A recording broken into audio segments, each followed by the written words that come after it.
இந்த வீடியோவில் பார்த்தீங்கன்னா இந்த மாதிரி ஒரு செயின் ரிங் எப்படி போடுறதுன்னு பார்க்கலாம்.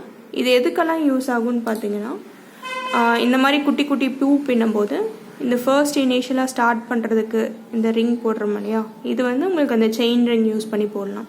ஸோ இது எப்படி போடலாங்கிறத நம்ம பார்க்கலாம். ஸோ இதுக்கு வந்து பார்த்தீங்கன்னா நார்மலாக ஒரு த்ரெட் எடுத்து ஃபர்ஸ்ட் எடுத்துனே ஸ்டார்ட் பண்ணுறதுக்கு ஸ்லிப் நாட் போட்டுக்கிறேன். போட்டுட்டு சில செயின் ஸ்டிச்சஸ் ஃபர்ஸ்ட் போடணும். நம்ம அதுக்கு என்ன பண்ணணும்னா, இப்போ இந்த பூவுக்கு பார்த்தீங்கன்னா நான் வந்து 6 செயின் ஸ்டிச்சஸ் போட்டால் போதும். 3 4 5 6 செயின் ஸ்டிச்சஸ் போட்டுட்டு சர்க்கிள்ங்கிறதுனால நான் என்ன பண்ணுறேன்,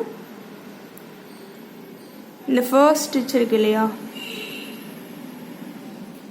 ஸோ பார்த்தீங்கன்னா இதுதான் நான் என்ன ஃபேஸ் பண்ணியிருக்க சைடு. இதில் இந்த ஃபர்ஸ்ட் ஸ்டிச்சுக்குள்ளார நான் விட்டு ஒரு ஸ்லிப் ஸ்டிச் போடணுங்க நீங்கள்.